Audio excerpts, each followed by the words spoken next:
সবাই জানেন যে তিনি আসলে পটভূমির ব্যাপারে সাক্ষ্য দেবেন। সেই জন্য বিগত সরকার প্রথম থেকে কিভাবে ক্রমান্বয়ে একটা ফ্যাসিস্ট হয়েছে সেই সব বিষয় কিন্তু তিনি বলবেন। আজকে আংশিক বলেছেন এখন পর্যন্ত।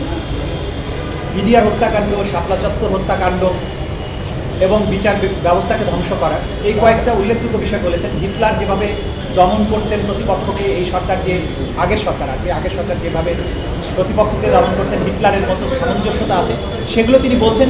পূর্ণাঙ্গ বক্তব্যের পরে একটা কমপ্লিট পিকচার আপনাদেরকে দেওয়া সম্ভব হবে।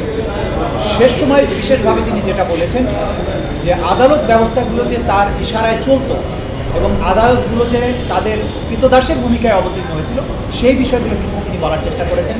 বিগত সময়ে স্কাইপ কেলেঙ্কারির কথা তিনি বলেছেন যে বিদেশ থেকে ডিকটেট করা হতো, পরামর্শ গ্রহণ করা হতো কীভাবে এখানে রায় প্রদান করা হবে, কীভাবে সাক্ষ্য গ্রহণ করা হবে। প্রসিকিউশনের সাথে জাজদের যে অনৈতিক আতাত, সেই প্রসঙ্গগুলো এখানে উঠেছে।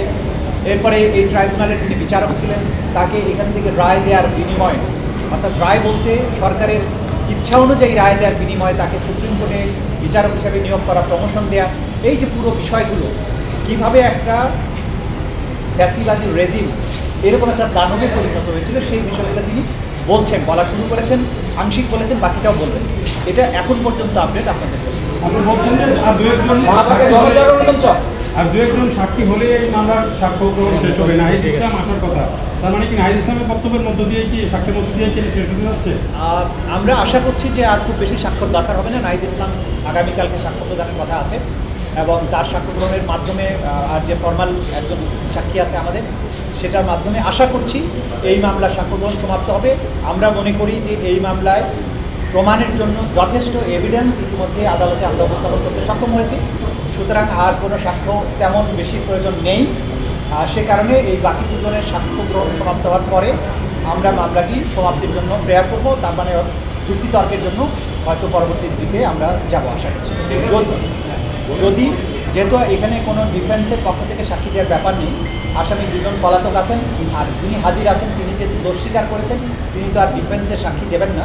সেই কারণে আমরা ধরে নিচ্ছি যে এখানে ডিফেন্স পক্ষের কোনো আর সাক্ষী আসবে না। সেক্ষেত্রে মামলাটি হয়তোবা যুক্তিতর্কের জন্য নির্ধারিত হতে পারে সাক্ষ্য গ্রহণ সমাপ্তির পরে।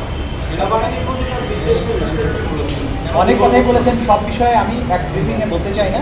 ওনার সাক্ষ্য গ্রহণ সমাপ্ত হলে ওনার বক্তব্যের পুরো সামারিটা হয়তো আপনাদের সামনে আমরা পরিষ্কার করে তুলে ধরব।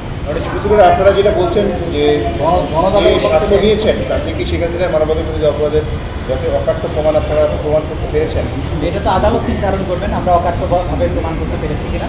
আমাদের দিক থেকে আমরা যথেষ্ট মনে করছি, বাকিটা তো আদালত নির্ধারণ করবে এবং আদালত নির্ধারণ করে অ্যানালাইসিস করে তার বিচারে যদি মনে হয় যে যথেষ্ট সাক্ষ্য, অকাট্য সাক্ষ্য উপস্থাপন করা সম্ভব হয়েছে, তাহলে সেই অনুযায়ী তিনি বিচারিক পরবর্তী প্রক্রিয়ার দিকে যাবেন।